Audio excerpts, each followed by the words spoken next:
Meus irmãos, a paz do Senhor Jesus Cristo, uma boa noite, que alegria estar aqui com os irmãos. Eu quero aproveitar que os amados estão de pé. Nós vamos fazer a leitura de dois textos. O primeiro encontra-se no livro de Gênesis, capítulo 3, e nós vamos fazer menção apenas do versículo de número 19. É o primeiro livro da Bíblia, capítulo 3, Gênesis 3, versículo 19, e depois nós vamos para o Evangelho de Jesus Cristo, segundo registrou Lucas, no capítulo 22 e o versículo 44, também apenas um versículo.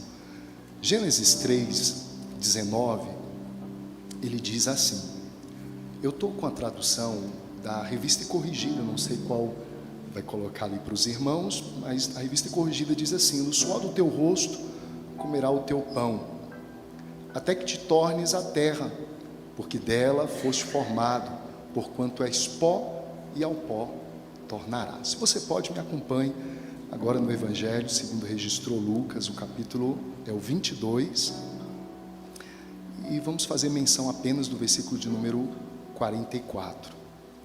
Lucas 22, 44, que diz, e posto em agonia, orava mais intensamente, o seu suor tornou-se em grandes gotas de sangue que corriam até o chão. Você pode tomar o seu assento. Eu louvo a Deus pelo privilégio de estar aqui nessa noite junto com a minha família. Obrigado, pastor Alexandre, pela honra de conhecê-lo, conhecer essa igreja, cujo presidente é o pastor Anderson Almeida. Também aproveito para cumprimentar todos os pastores, as famílias desse ministério. A nós é um privilégio poder estar aqui nessa noite. E me traz tranquilidade vir na companhia da minha família. A família é um bem que um homem e uma mulher possuem, é um presente de Deus. E obrigado, família, por estar aqui. Temos um desafio hoje, debaixo do tema Prosperando em Terras Áridas. Pastor Alexandre, ele nos deu a liberdade de escolher um texto. Eu pensei que houvesse um texto específico, mas ele disse que era livre, e eu orei ao longo desses dias. O dia que o Senhor me fez contato, eu fiquei conversando com Deus e perguntando o que dizer a esta igreja, que tem bons pastores, que tem boas palavras, e Deus, dono da palavra, me levou a esses dois textos que são complementares. O primeiro, ele fala de um personagem que marcou a história humana e continua marcando a história humana, que é Adão. E o segundo texto fala igualmente do segundo personagem que também marcou e continua marcando a história humana. O tema que os irmãos trabalham aqui, ele é contrastante, porque prosperar tem a ver com aumentar o que se tem de bom. Tem a ver com ir evoluindo, progredindo, avançando, ter tudo aquilo de bom favorável. E em contrapartida, esse termo árido, ele, aplicado ao solo, ele significa dizer que as coisas não são tão fáceis. Falta umidade, se falta umidade vai faltar o ambiente propício para a vida, porque a vida se dá a partir especialmente da água, que eu digo o nosso corpo. A terra está cercada dessa imensidão de águas, dos oceanos, dos rios, e o nosso corpo está constituído com parcela bem significativa de líquido, portanto a vida também precisa desse ambiente úmido. E o ambiente árido é esse lugar que não é tão simples, é seco, a umidade não coopera, de pouca vida. No entanto, nós temos um Deus que trabalha bem essa matéria, como bem disse aqui um dos vossos pastores. O texto que lemos inicialmente, ele fala, e eu sei que esse é um assunto que todo mundo da igreja já conhece, o que Adão experimentou, mas eu quero refrescar a sua memória para que você entenda que Deus é poderoso para fazer você prosperar, e Ele nos trouxe aqui nessa noite. Eu tenho convicção que saí de Planaltina de Goiás com a mensagem do coração de Deus, não do meu coração, mas do coração de Deus para o seu coração, do coração de Deus, para que você saia daqui crendo que você serve um Deus que é bom o tempo todo, mesmo quando as coisas parecem não estar boas, e mesmo quando Ele parece ter uma sentença e um julgamento sobre nós. O texto nos fala que Deus, depois de identificar o pecado de Adão e Eva, Ele estabelece um novo roteiro para aquele casal. Para a mulher, dores no seu ambiente do dia a dia, no lar. E para o Adão, o ambiente da terra, a terra é amaldiçoada. E Adão, agora ele vai ter que, para comer pão, ele vai ter que suar. E o trabalho não é ruim. Ainda hoje o trabalho não é ruim. Mas a partir desse anúncio de Deus, ele diz: do suor do teu rosto, você vai ter que comer o teu pão. E pão fala de subsistência. Talvez se ele estivesse dizendo isso hoje, ele diria: é com o suor do teu rosto que você vai ter uma vida digna e vai conseguir suprir tudo aquilo que você precisa, juntamente com a sua família. E esse texto de Gênesis 3:19 é a primeira vez que aparece, pastor Alexandre, essa expressão suor. Ela só vai aparecer aqui e no segundo texto que lemos. E o suor é essa marca de manutenção de nossa temperatura. Mas também fala das fadigas do nosso dia a dia. Deus disse: a partir de agora você vai ter fadigas. Todos os dias que você comer um pão, esse pão nunca vai vir para você 0,800. Ele vai ter que ter tido um esforço, ou seu ou de alguém. No caso dos filhos, o pão nunca vem 0,800, Isaías. Sempre tem o pai, a mãe, um progenitor trabalhando incansavelmente, um avô, uma avó. Alguém vai ter que suar para que alguém possa comer pão. E Deus diz mais, Ele estabelece também um roteiro de que isso vai ser cíclico. Você vai ter que suar para comer pão, e você vai fazer isso até o dia que você tombar na terra, porque você tem formação da terra e você vai voltar para a terra. E a partir desse anúncio, a vida do Adão toma uma outra proporção. A terra foi amaldiçoada e a terra produzia com abundância tudo de bom. Sem sacrifício, Adão tinha tudo que ele precisava, e ele podia se alimentar do que precisava, do melhor, sem esforço. Que a terra, ainda hoje, a terra, ela é próspera. Tem lugares que você passa e você come uma fruta, você joga, nasce. Mas nem toda a extensão da terra ficou assim. Significa dizer que esse trabalho do comer pão seria algo difícil, porque a terra agora ela se tornou de úmida a árida. E tem algumas coisas, alguns detalhes que são interessantes. O trabalho, que continua sendo bom, algo satisfatório, a partir daqui ele deixou de ser algo que possibilitava também um tipo de lazer. Trabalhar também era um lazer. Eu não imagino Adão no seu trabalho, na sua lida, no jardim, achando ruim as suas tarefas. Ele fazia aquilo com satisfação, com prazer. Mas a partir desse anúncio, tudo se tornou árido, se tornou cansativo, se tornou fadigante. A terra deixou de cooperar como ela cooperava. Agora, para ele comer, a terra vai lutar contra o Adão. O Adão, antes do pecado, ele extraía tudo de bom da terra. Agora a terra se insurge contra Adão, e inclusive ela vai lutar para tragar Adão o mais rápido possível. Ela dava tudo, agora ela quer tudo do Adão. Ela dava frutas e todo tipo de alimento que se produz na terra de modo muito simples e fácil. Agora vai ter uma luta, vai ter um trabalho. Quem aqui tem macieira em casa, pé de maçã? Quem aqui tem pé de uva em casa? Olha, achei uma aqui que tem. Mas só que Deus, nesse ambiente árido, Ele disse mais: além da terra produzir todos os tipos de alimento que ainda hoje ela produz, ela também vai produzir cardos e abrolhos. Cardos e abrolhos, ou seja, ela vai produzir também alguns elementos que não são muito bons. Alguém pode me dizer para que servem os espinhos?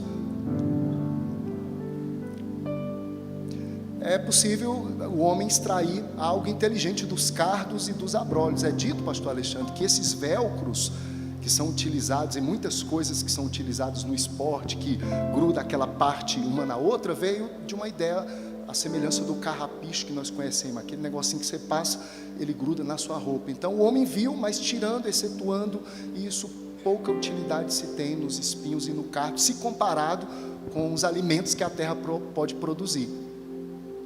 E eu fui pesquisar um pouquinho isso aqui. Tem um pesquisador chamado Adam Clarke, e ele pesquisou especificamente os cardos e os espinhos, e ele parou em um cardo chamado Acaton vulgare, que é um tipo de cardo que Deus disse que agora a terra maldita ela produziria de forma desenfreada.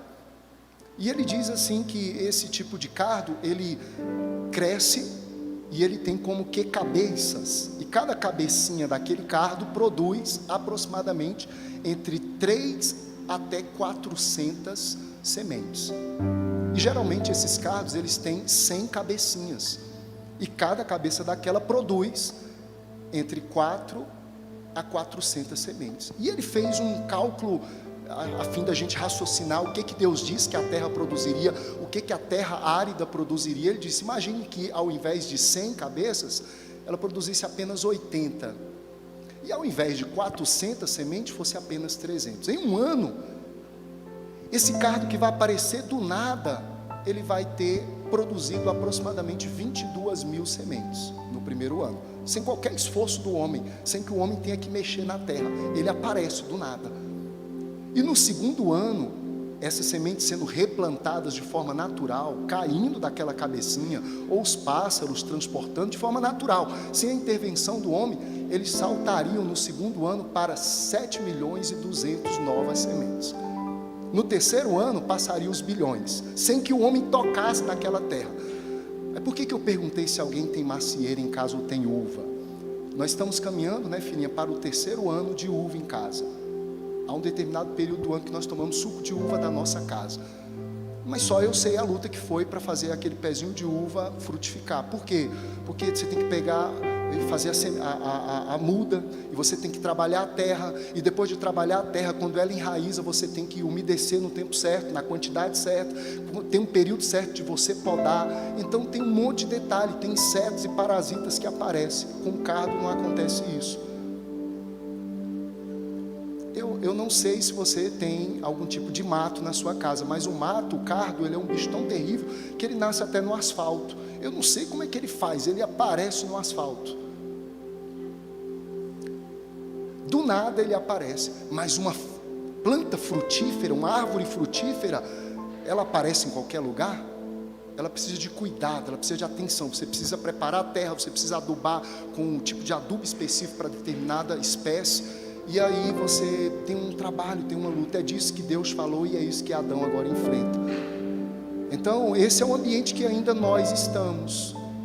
Para algumas pessoas a segunda-feira é uma luta. Num geral a população ela se tornou escrava de um salário. Pessoas estão fazendo coisas que não gostam por conta do salário. A pessoa está trabalhando, ela está ali e diz, eu não estou feliz. Eu conversei com um amigo recentemente, alguém bem posicionado aqui na capital, que foi para um outro estado. E eu, no momento, pastor Alexandre, de aconselhamento com ele, disse, olha, eu passei nesse concurso, esse concurso é o sonho de muita gente, tem muita gente que sonha, mas eu estou infeliz. Eu estou lá por causa do dinheiro. Eu só estou lá por causa do dinheiro, eu não tenho prazer naquilo. E isso tornou o dia a dia de muitas pessoas. A terra ficou árida. O trabalho ficou inóspito, ficou difícil. Você está ali suando, e você está ali porque você tem uma família, e você precisa manter a sua família, e você precisa comer o seu pão, mas muitas pessoas estão assim.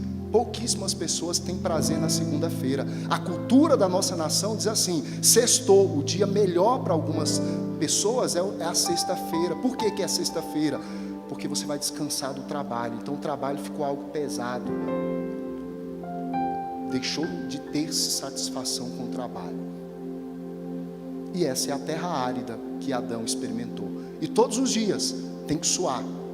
E todos os dias tem que trabalhar. E todos os dias tem que correr atrás do pão. Todos os dias tem essa luta diária. No entanto, nós encontramos um segundo homem que entrou na história. Nós encontramos um segundo homem que é cabeça da humanidade. Ele também entrou na história.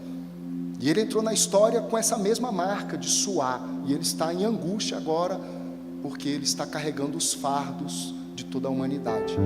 E mais uma vez, um jardim entra em cena, e ele está no jardim. E agora ele está no jardim em profunda angústia. profundamente preocupado com cada alma daqueles que estavam no seu contexto social, geográfico daqueles dias, mas como disse posteriormente também por outros que ainda viriam crer. E ele está em profunda angústia, e ele está profundamente angustiado, e ele também está profundamente preocupado, porque ele também precisa, de alguma maneira, com essa ação, mostrar o poder de Deus. Quando Adão peca, Deus não apenas amaldiçoou a terra e não apresentou um vitupério para Adão, mas em Gênesis 3,15 ele também estabeleceu um pacto de redenção. E ele disse que da mulher que é abençoada viria e esse seria forte, e ele esmagaria com o seu pé a cabeça da serpente, ainda que a serpente lhe atacasse o calcanhar. Então tem uma promessa, e essa promessa ela continua viva para nós, de que o primeiro homem ele nos encerrou em um enfado. Às vezes nós amanhecemos o dia, hoje é uma quinta-feira, dia 3 de agosto, nós estamos rompendo já o segundo semestre desse ano, e talvez você tenha trabalhado, e você tenha lutado, e você tenha se fadigado, e as marcas do primeiro homem que marcou a humanidade talvez tenham te acompanhado. E você tem lutado para prosperar, e você tem lutado para adquirir aquilo que você precisa. Mas eu vim nessa noite lhe dizer que no tempo de aridez, nesse lugar em que nós fomos colocados, mesmo sem culpa direta, mas interessante que se nós fôssemos postos hoje no Éden, nós faríamos a mesma coisa. Nós desobedeceríamos à voz de Deus, mas veio um que obedientemente não resistiu à voz de Deus para que nós tivéssemos condições de prosperar no ambiente árido, para que nós pudéssemos enxergar que o lugar que nós estamos é o melhor tempo. Eu ouvi recentemente, pastor Alexandre, de um amigo, e ele disse assim: nós estamos vivendo os piores tempos da igreja. E eu disse: é verdade, concordei. Aí andei um pouquinho, encontrei um outro amigo, ele disse: nós estamos vivendo os melhores tempos da igreja. Aí eu fiquei confuso, porque eu tinha confirmado lá e depois eu voltei, e aí eu perguntei para eles por que a gente está vivendo o melhor tempo, assim como eu tinha concordado com o outro, porque a gente vinha num diálogo olhando as dificuldades. E ele disse: nós estamos no melhor tempo porque nós vamos à igreja e ninguém corre atrás da gente para nos prender. Nós vamos à igreja e nós vemos com a nossa Bíblia na mão e ninguém quer nos pegar para nos colocar em uma fogueira.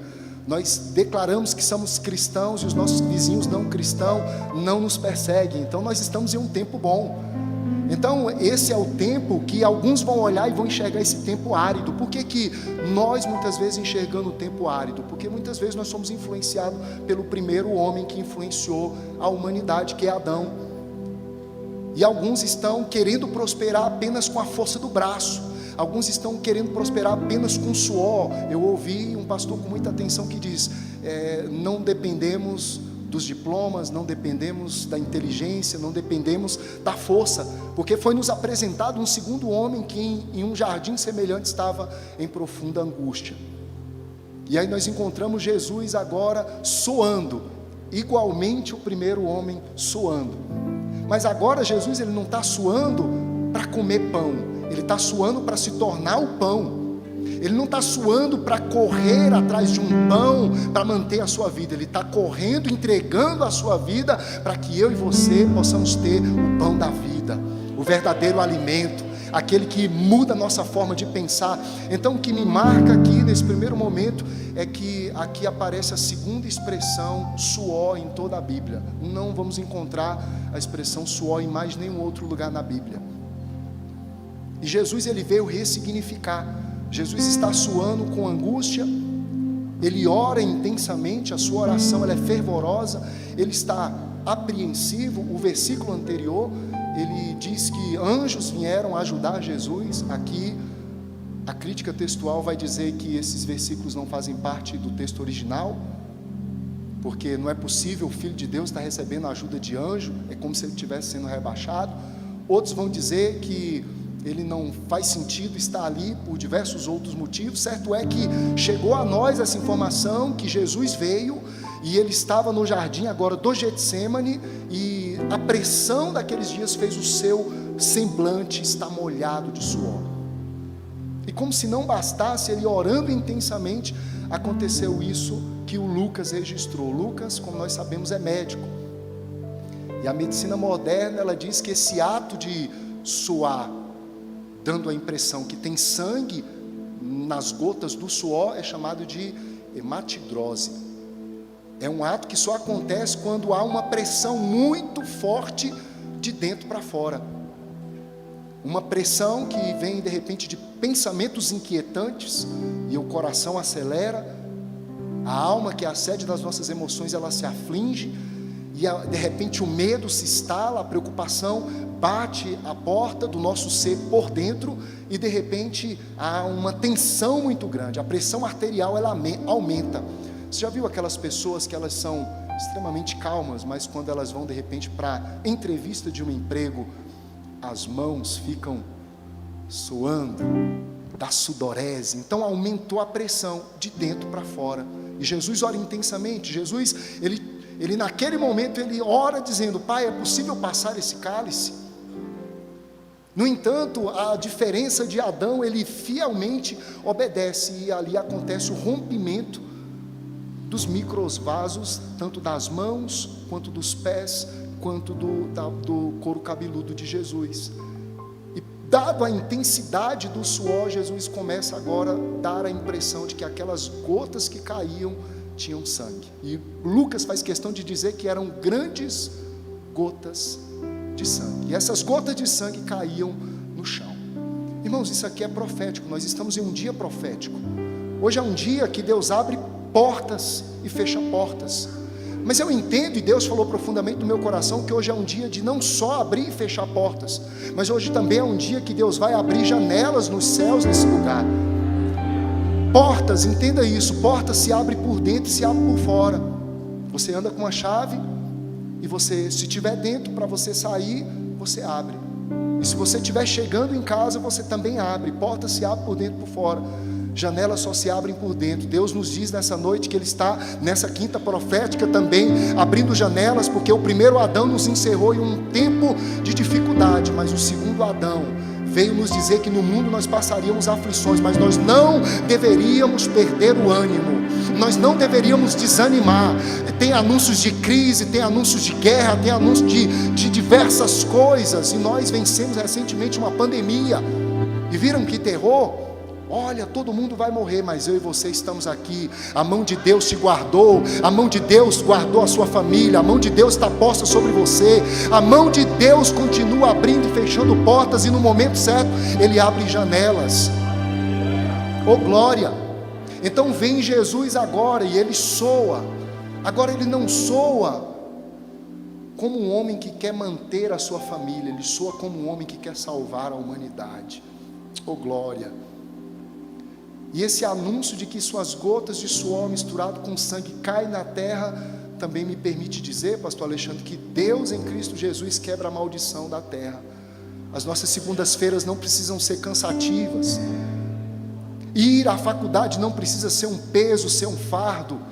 Vir a um ambiente em que você ganha o pão não significa que tem que ser algo pesado. Deus ressignifica, porque Paulo, quando escreve a um dos seus filhos, ele diz: olha, você que tem um trabalho a prestar, sirva o seu Senhor como se estivesse servindo a Deus. Segunda-feira não vai ser mais um dia pesado para você. Segunda-feira vai ser um dia de prosperidade. Segunda-feira vai ser um dia de promoção. Segunda-feira você vai se ajuntar com seus amigos, e muitos deles vão estar reclamando porque já chegou segunda-feira, e você vai dizer: glória a Deus, porque chegou segunda-feira, tem coisa nova vindo aí. Deus vai gerar um novo fôlego para você. O seu suor vai ganhar um novo significado, que é em Cristo Jesus. Não é que ele vai ganhar, ele já tem. Eu estou aqui apenas te lembrando. Eu não prego para quem não conhece essa matéria. Eu prego para te lembrar. Você tem um Senhor que foi capaz de descer a essa terra, de experimentar as aflições humanas, de saber como é angustiante ter que levantar cedo e deitar tarde. E Ele experimentou tudo isso para que eu e você pudéssemos ter esperança nessa quinta. Eu quero nesse momento convidar você. Deus me incomoda, pessoas que entraram aqui aflitas, que a alma está abatida por conta da ansiedade. A ansiedade é a preocupação antecipada com coisas que ainda não chegaram.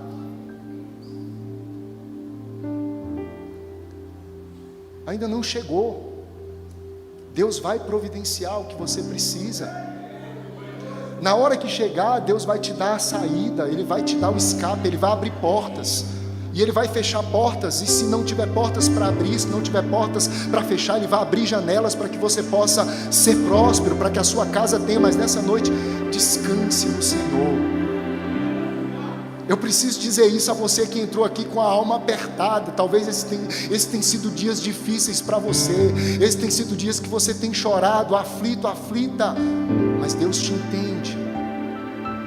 Ele te entende, Ele deseja tirar esse fardo sobre você agora, nesse instante. Ele deseja auxiliar você agora. Ele já está trabalhando sobre a sua vida agora, nesse instante. Receba o alívio de Jesus. Talvez você está aqui dizendo: como eu vou saldar essa dívida? Como é que eu vou resolver essa situação de saúde? Como é que essas coisas vão se desenvolver? Como é que elas vão se desenrolar? O seu suor ainda vai ter que continuar sendo derramado. No entanto, a diferença é que Jesus está contigo. A diferença é que Ele quebrou a maldição da terra. Nós não estamos mais em uma terra árida, porque Cristo está conosco. Onde Cristo chega, as coisas têm que se mudar, as coisas têm que se transformar. Oh glória, oh glória, oh glória, oh glória. Eu sinto a graça de Jesus aqui. Eu sinto a graça de Jesus regando as áreas de aridez das nossas famílias, da nossa casa. Talvez você está bem, mas tenha um membro da sua família que está vivendo dias áridos.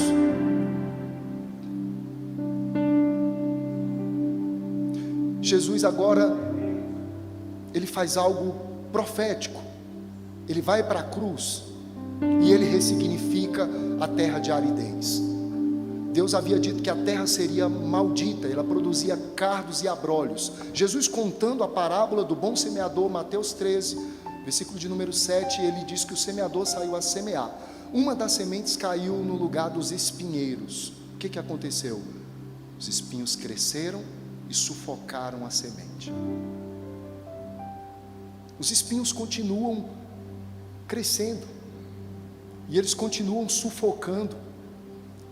Mas tem uma coisa linda: aqueles espinhos que eram para gerar um senso de julgamento numa terra que tinha se tornado maldita, esses mesmos espinhos foram, em um ato cruento, os mesmos espinhos que furaram a fronte do nosso mestre, antes do seu sangue ser derramado. Mais um anúncio de que a maldição estava sendo quebrada. Sabe o espinho? O espinho é aquele ambiente do desconforto.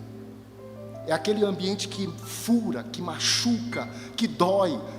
Jesus me incomoda para te dizer que, sabe as áreas que os espinhos da vida têm furado você? O sangue do Cordeiro entra em ação. As áreas que os espinhos e os abrolhos da vida têm produzido e que machucam você, e que machucam a sua família, e que muitas vezes te impede de andar de forma tranquila, o sangue do Cordeiro é posto sobre você. Oh glória, oh glória, oh glória. Eu quero investir um tempo aqui falando a respeito do trabalho de forma rápida. Eu preciso dizer isso. O trabalho, irmãos, é uma bênção. Você pode dizer comigo: o trabalho é uma bênção. Tem alguém que por algum motivo não está trabalhando e gostaria de estar trabalhando? Faz um sinal. Amém. No final, pastor Alexandre, nós vamos orar, e Deus é um Deus que abre portas. Mas também tem pessoas que aqui estão e elas estão desanimadas com o trabalho que têm.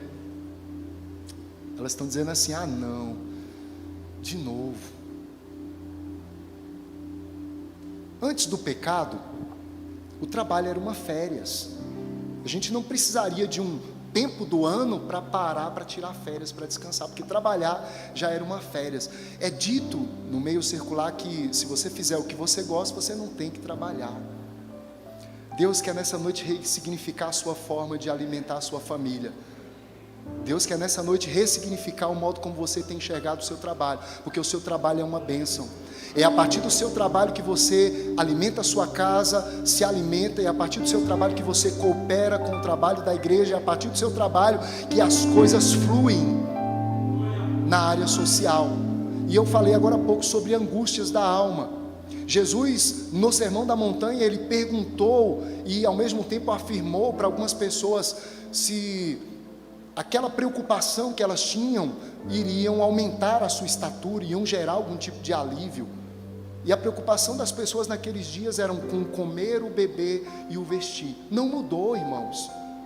As pessoas estão preocupadas com o comer, com o beber e o vestir. E Deus diz que lá no princípio, o homem ia ter que ralar, ia ter que derramar o suor nessa terra árida, para que ele pudesse comer o pão. Mas o pão da vida veio ressignificar tudo isso. Ele disse o seguinte, observe que eu estou falando da importância do seu trabalho, mas você precisa entender o conceito correto do modo como Deus quer que você a partir de hoje melhore no seu ambiente de trabalho.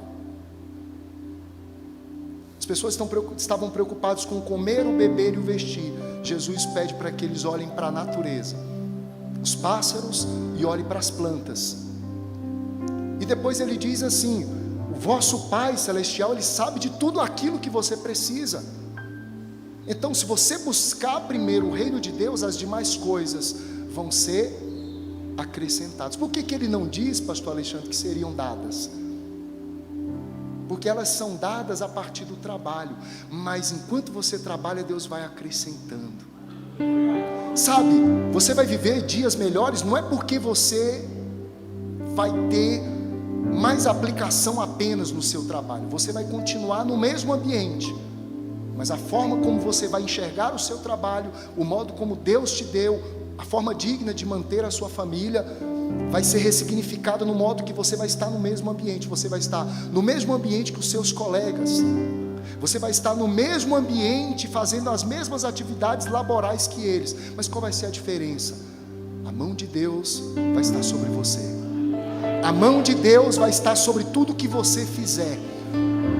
Todas as suas ações vai ter as marcas de Cristo sobre ela. Você vai estar fazendo a mesma coisa, mas o seu supervisor, chefe, responsável, dependente do lugar onde você vai estar, ele vai te enxergar de forma diferente.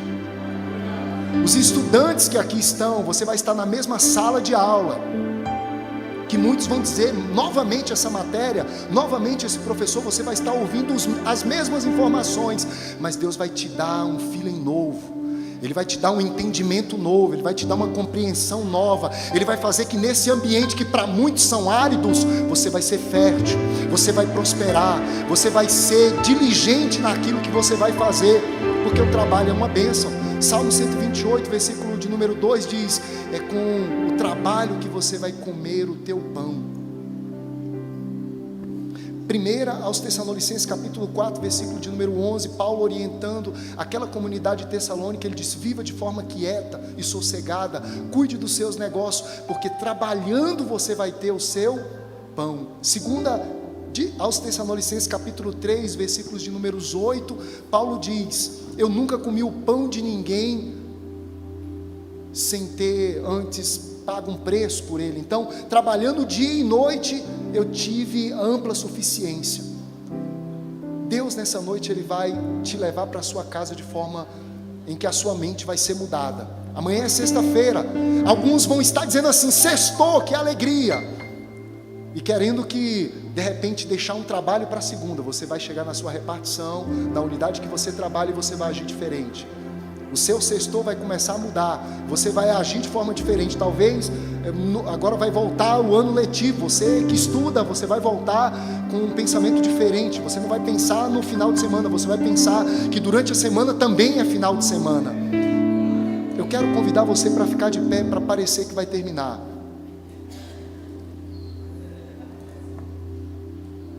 E quero convidar você para que você pense na maneira como você tem suado. A terra continua árida, e para a gente vencer na vida, você tem que levantar cedo, você tem que trabalhar. O trabalho Deus não vai tirar de você. Deus, Ele ama o trabalho. Isaías capítulo 53, verso de número 11, ele fala que Deus se agradou do trabalho que estava fazendo em Cristo Jesus, e Ele veria o resultado daquele trabalho das suas mãos. Eu quero concluir convidando os irmãos para pensar que o primeiro Adão, ele nos encerrou em uma situação de aflição, em que o trabalho perdeu o significado, em que vir a presença de Deus se tornou um ambiente de medo. Mas o segundo Adão, ele ressignificou o nosso suor, ele colocou o seu sangue misturado para que o nosso trabalho agora tenha sentido. Nós não só trabalhamos para comer, beber e vestir, nós temos um propósito de vida, e essa é uma igreja que tem propósito. Então a nossa vida aqui não é só uma passagem, nós estamos aqui para cumprir um objetivo, e Deus conta comigo e com você para que esse objetivo seja cumprido. Então talvez até o presente momento a sua vida você tenha levado ela achando que você está aqui apenas de passagem, não tem um propósito. O seu suor nessa terra, o modo como você ganha o pão, o modo como você constituiu a sua família tem um significado. Em Cristo Jesus o seu suor foi ressignificado, o seu trabalho foi ressignificado. Adão trabalhava para comer, beber e vestir, ele estava encerrado aí para a terra novamente. Em Jesus nós fomos ressignificados. Então nós vamos trabalhar, daqui a pouquinho nós vamos sim partir, mas tem uma promessa para mim e para a sua vida.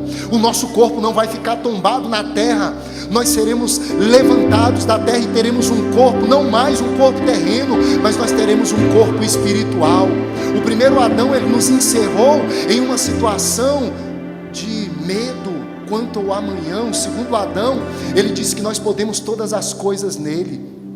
Eu quero concluir dizendo a você que o primeiro Adão foi constituído alma vivente, tão somente. O segundo foi constituído em um ser espiritual e celestial. O primeiro Adão, ele foi constituído e formado da terra. O segundo Adão, ele veio de uma ação do Espírito Santo.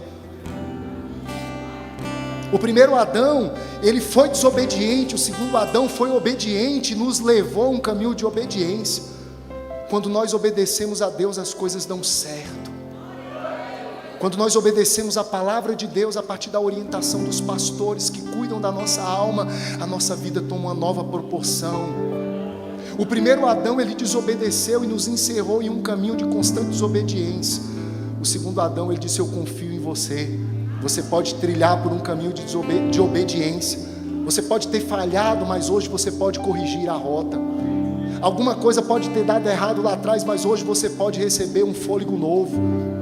Para concluir, o primeiro Adão, ele nos condenou à morte eterna. O segundo Adão, ele veio para nos dar vida eterna.